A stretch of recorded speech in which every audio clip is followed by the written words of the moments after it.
ขุดบอลอันนั้นก็บอล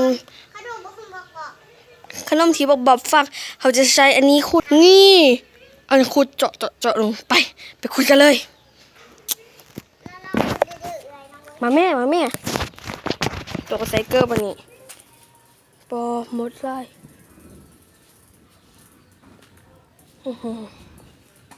ค่อยๆเข้ามาดูเอ้ยตัวยังวะคืองูเลยเราจะซูมเฮ้ยส่งมาพี่ก่อนลูกบอบมันเอาฟังไว้ใส่มันปะเอาฟังไว้บนหูมันดิบนหูมันเจาะนี่ส่งมาไหม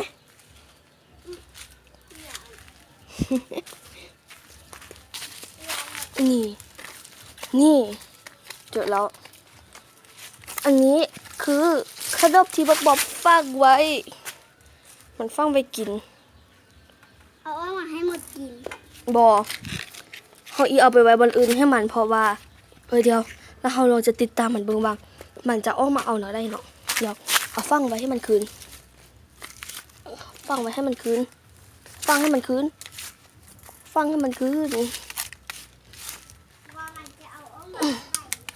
โอเค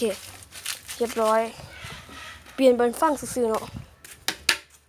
ล้างก่อนแป๊บหนึ่ง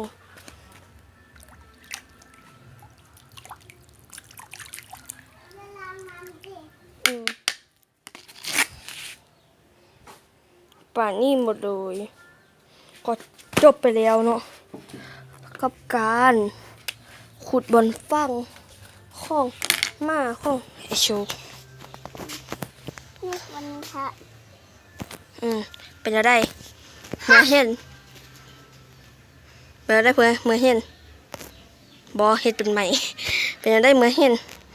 บอลฟังพอฟังก็เอาห้องบักบอบออกมาบักบอบจะเอาได้ยังไงตอนทำโอเคติดตามชมโซมาไหมอย่าลืมกดชมอย่าลืมกดไลค์กดซับสไครต์ให้เด้อบาย